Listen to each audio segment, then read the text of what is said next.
Hello friends, sit down because William Ray Norwood Jr., Ray J himself, just went on live camera and obliterated the entire foundation of Claressa Shields' August 15th fight card without even meaning to. Bro casually admitted the quiet part out loud, exposed who's really selling tickets, and buried the so-called main event in front of everybody watching. And Claressa really thought putting Ray J on her undercard was a good idea? Before we get into it, like, subscribe, don't miss it, nah.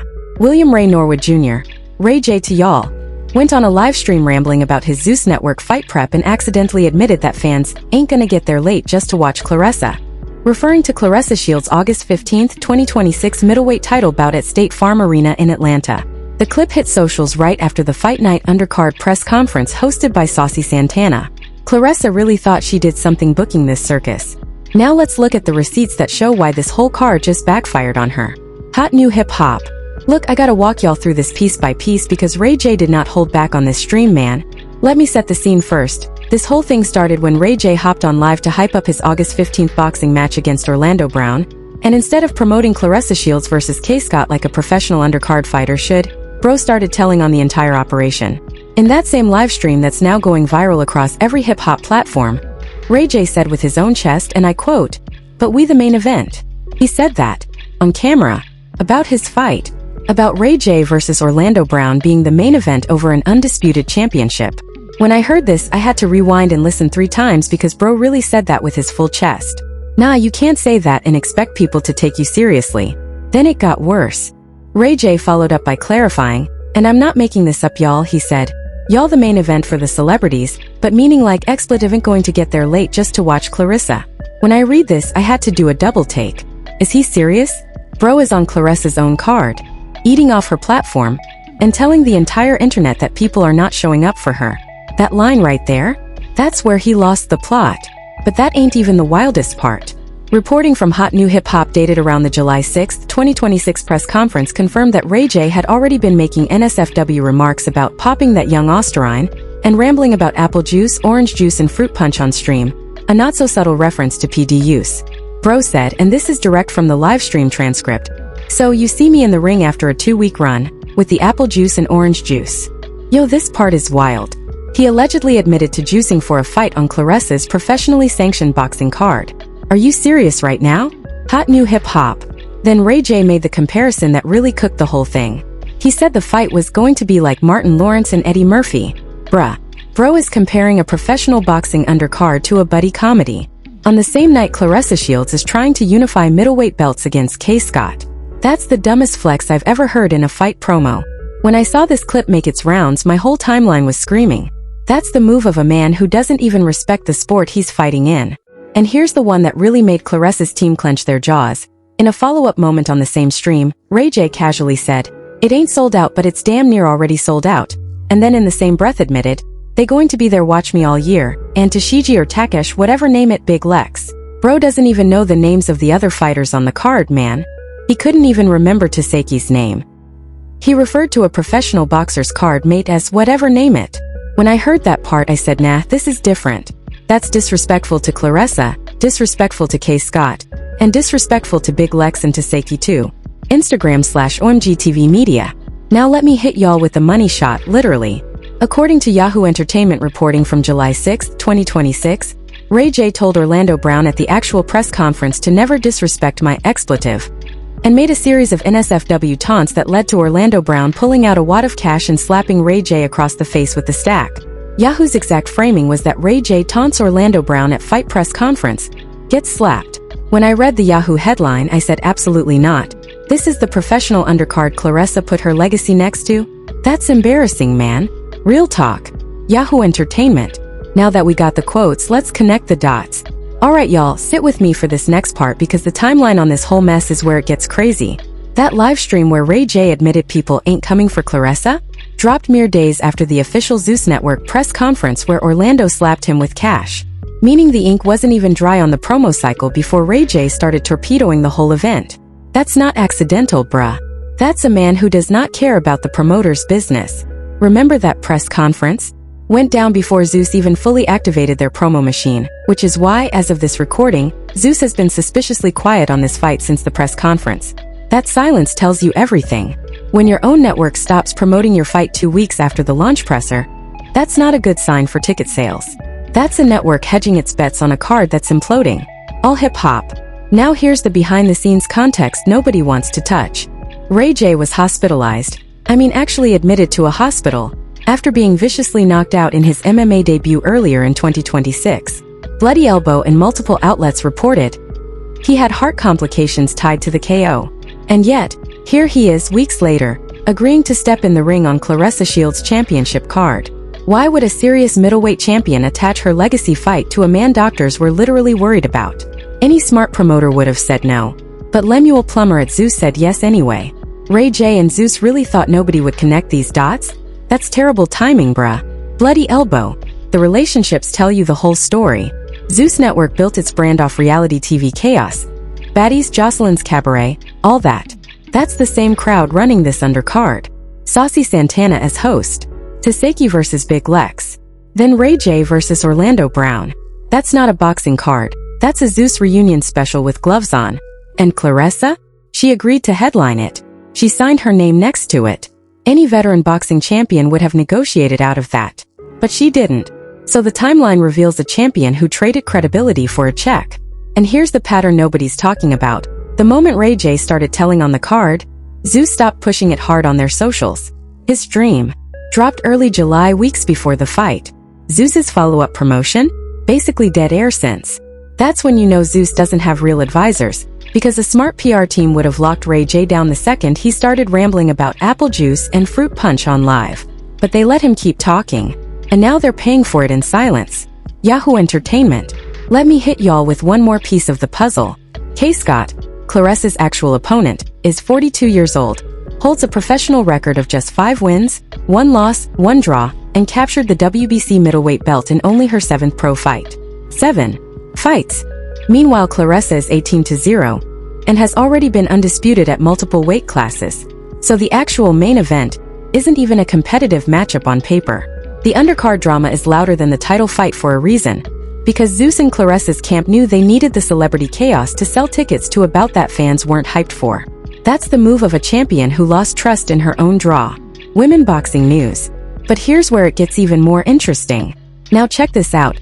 Nobody's talking about the way Ray J phrased his slip. Zoom into one specific word with me. Damn near. When he said the fight is damn near already sold out. That's not the language of a confident promoter, y'all. That's the language of a man who knows the arena isn't full but is trying to fake it. If it was actually sold out, he'd say sold out. Damn near is the tell. That's a forensic linguistic red flag. And Ray J really didn't catch himself doing it? That's embarrassing. Now zoom into the y'all the main event for the celebrities line. Break that phrase down word by word. For the celebrities. Not for the fans. Not for the boxing purists. For the celebrities. That single preposition betrays the entire pitch. Ray J is admitting the fight is designed for a niche entertainment audience. Not the boxing audience. Claressa needs to protect her legacy. That's the problem with this whole card. The language reveals the strategy, and the strategy is a reality TV crossover, not a title defense.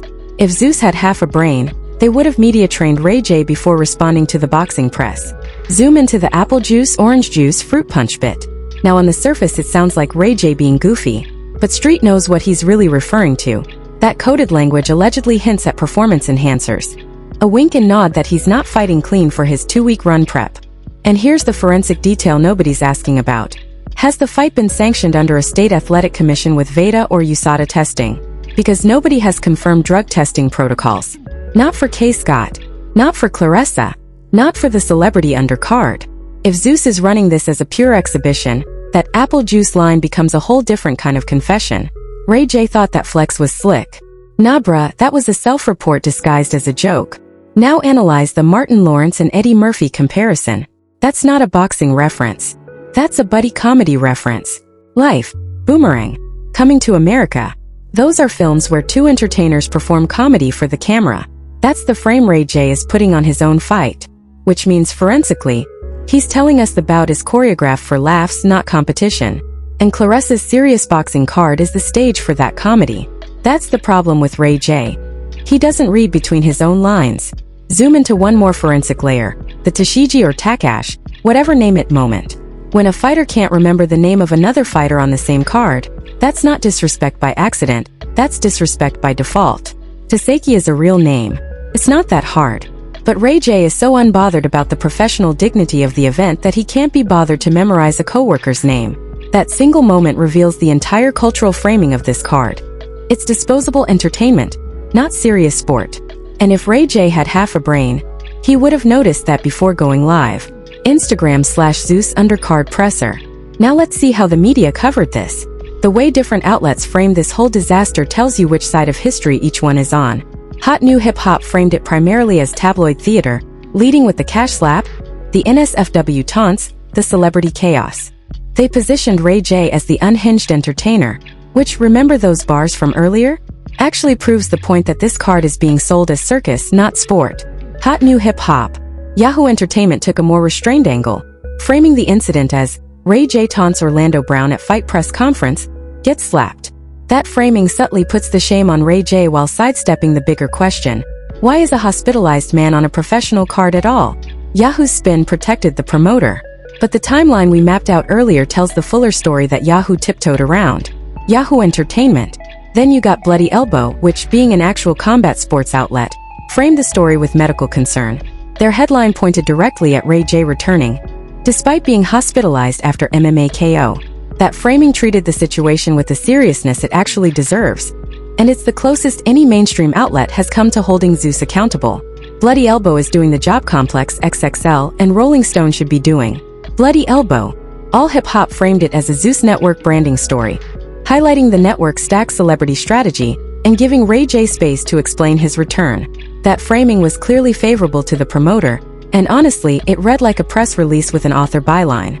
Different from Bloody Elbow's clinical concern. Different from Hot New Hip Hop's tabloid glee. Same story, 3 different narratives, and each one reveals which audience the outlet is protecting. All Hip Hop. Now the counter-narrative from Claressa's own camp, and this is important, is that she stood by the decision to keep Ray J and Orlando on her undercard. In multiple radio and Instagram clips, Claressa said the celebrity bout adds eyeballs and doesn't take away from her championship. Some Shields defenders on X are running with that, saying the criticism is unfair, and that any exposure helps women's boxing. Some Claressa fans are saying this is cap and the numbers will prove them right. But those are the same people who thought Claressa versus Lonnie Daniels was a real competitive matchup last year. If you still think Claressa has a leg to stand on after Ray J literally admitted people aren't there for her, you're just biased. The receipts don't lie. WKYS 93.9.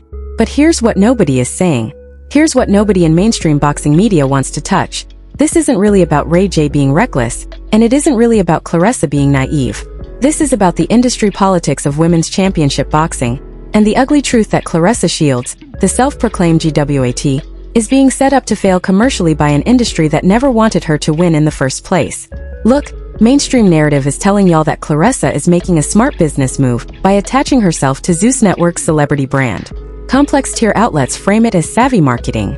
Some sports commentators frame it as necessary crossover for women's boxing to grow. Here's what they won't tell you. The real story is that no major boxing promoter, no PBC, no Top Rank, no Matchroom, wanted to fully back a Claressa Shields main event in 2026. She had to go to Zeus. And Zeus, being a reality TV network first and a sports network never, packaged her championship fight like a baddies reunion. That's not empowerment. That's demotion dressed up in gold gloves. Remember that hospitalization detail from earlier? Here's the real reason a promoter would sign that off. Because Zeus isn't operating like a boxing organization. They're operating like a content farm. Ratings first, safety second, sport a distant third. Claressa is a puppet in this equation, and Zeus is pulling the strings. The industry needs Claressa to be trapped in the C-tier promoter loop, because a fully backed, mainstream marketed Claressa Shields would force the entire sport to reckon with how badly they've slept on women's boxing for a decade. Keeping her on Zeus with a Ray J undercard is a containment strategy dressed up as opportunity. That timeline we connected? Here's the deeper meaning nobody catches. Ray J's press conference chaos wasn't a mistake, it was a feature. Zeus wanted that cash slap moment. They wanted the apple juice quotes. They wanted the "we're the main event" slip. Every one of those moments generated more press than Claressa's own title bout. The industry needs Claressa's main event to be overshadowed by celebrity clown fights because a clean, focused women's championship narrative would raise questions the industry doesn't want asked. Why isn't Claressa on ESPN? Why isn't she headlining Vegas? Why is she in Atlanta on Zeus in 2026? Those are questions the mainstream will never ask, because to ask them is to admit the industry failed a generational talent. Claressa's whole positioning right now is manufactured, and it's falling apart in real time. Now here's where it gets uncomfortable. Ray J's slip about people not coming to see Claressa is not just a diss. It's an indictment of the entire promotional apparatus around her. If your undercard fighter has more marketing pull than your main event, that's a promoter problem, not a Ray J problem. The industry made this bed. Zeus laid the sheets. And Claressa is the one having to sleep in it while smiling for cameras. This is the same playbook the industry used against and Wolf, against Cecilia Brækhus, against Layla McCarter. Bury generational women's champions on undercards until their prime evaporates, then act shocked when the numbers don't materialize. Claressa is on the losing side of history here, and she doesn't even realize she's being used as the moral for a story the industry is writing about why women's boxing doesn't sell. And here's the historical parallel nobody wants to draw. This is Zeus running the same script they ran on Jocelyn Hernandez, on Natalie Nunn, on every reality TV star they've talked into a boxing ring. Manufacture beef. Sell the chaos. Cash the check. Move on. But those were reality stars. Claressa Shields is a Team USA gold medalist. She's an actual world champion. The fact that Zeus is running the reality TV playbook on her career says everything about how the industry views her. Claressa represents a generation of women fighters the sport was done with before it ever gave them a fair shot. This moment on August 15th is going to be remembered as the moment Claressa's mainstream leverage died. Not because she loses in the ring, but because she agreed to fight in this circus in the first place. Some folks are going to push back on this and say, the fight is happening, it's going to be televised. Women's boxing wins either way. Nah. Any smart advisor would have told her to wait. But Claressa doesn't have those advisors. She has Zeus. And Zeus doesn't care about her legacy, they care about their programming schedule. Any smart champion would have turned this card down. But Claressa is playing checkers while the industry is playing chess. Every move she makes is predictable. Every time the industry lowballs her, she takes the check. Every time. And the culture is watching in real time. And that's the truth they won't tell you. So what happens next? Here's what's most likely to happen on August 15th at State Farm Arena. And mark my words, the Ray J vs Orlando Brown fight is gonna get more social media clips, more Twitter reactions, and more TikTok recuts than Claressa Shields vs Kaye Scott. That's just the math of the internet right now. When the final bell rings on the main event, the top trending clip from the night is not going to be Claressa winning belts. It's going to be Ray J doing something absurd in the ring, or Orlando Brown pulling another cash slap stunt. And when the numbers come in, Claressa is gonna have to sit with the uncomfortable truth that her name didn't move the needle the way she thought it would. Ray J is gonna look desperate if he loses and even more desperate if he wins. Either way, he's gonna keep talking because Ray J doesn't know how to stop talking. Zeus is gonna quietly celebrate the numbers, while Claressa's team scrambles to spin the narrative. The silence from mainstream boxing media in the days after is gonna hurt Claressa more than any headline could. Wait till you see how ESPN handles this, they're not going to give it a full segment. That should tell y'all everything. This favors nobody but Zeus Network. Claressa loses cultural leverage. Kaye Scott gets steamrolled and goes back to Australia. The celebrity fight becomes the story. That's the future. Now, if the alternative happens instead, if Claressa delivers a spectacular, highlight reel knockout of Kaye Scott, she's still going to be overshadowed by the undercard chaos. Because here's the thing about viral moments in 2026. Chaos always beats craft. A clean boxing knockout gets 500,000 views. A rapper getting slapped with cash in the ring gets 5 million. Claressa can win by KO and still lose the news cycle. If Ray J somehow pulls off a legit performance against Orlando Brown, the story becomes about him, not about Claressa's title defense. If Orlando destroys Ray J, the story becomes about the destruction, not about Claressa's title defense. If the celebrity fight goes to a decision, the story becomes about the controversy, not about Claressa's title defense. There is literally no version of August 15th where Claressa wins the media war unless something historic happens in her own bout. And honestly, against a 42-year-old opponent who won a belt in her 7th pro fight, historic isn't in the range of possibility. Kaye Scott is not ready for what's coming if Claressa fights seriously. We saw what Claressa did to Lonnie Daniels and Danielle Perkins. Scott doesn't stand a chance at winning that bout. But winning the fight and winning the narrative are two different things. And Claressa is about to learn the difference. Scenario 3. The industry and cultural impact. Looking at the bigger picture, this August 15th card is going to become a case study in how women's championship boxing was mismanaged in the mid-2020s. 5 years from now, when journalists write the retrospective on Claressa Shields' career, this Zeus fight is going to be the pivot point. Analysts will point at this exact night as the moment Claressa traded mainstream legitimacy for reality TV visibility. The long-term cultural consequences are going to sting. Ray J is watching the culture move on without him, and there's nothing he can do about it. His relevance right now is being propped up by controversy, not by actual music, and the moment the fight is over, so is his news cycle. But the deeper damage is to Claressa's legacy. When the next generation of women boxers, Sky Nicholson, Alicia Baumgardner, the new wave, negotiate their deals, they're gonna use August 15th as an example of what not to accept. They're gonna say, don't take the Zeus deal, look what happened to Claressa. That's a cautionary tale, not a coronation. And the industry impact? Boxing purists are already writing this card off. Women's boxing advocates are torn between supporting Claressa and calling out the packaging. Sponsors are watching to see if the numbers justify the brand risk. Whatever happens on fight night, the after is going to be uglier than the fight itself. This is going to be the moment everyone remembers, as when Claressa's mainstream ceiling got cemented. Not shattered, cemented. And she agreed to it with a smile. Whatever happens, one thing's clear. Claressa already lost the moment she signed her name next to Ray J's. Thanks for watching.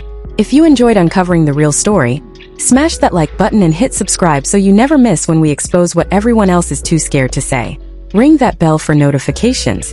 And if you want more truth bombs like this, click on one of these videos next. Trust me, you'll want to see what we found.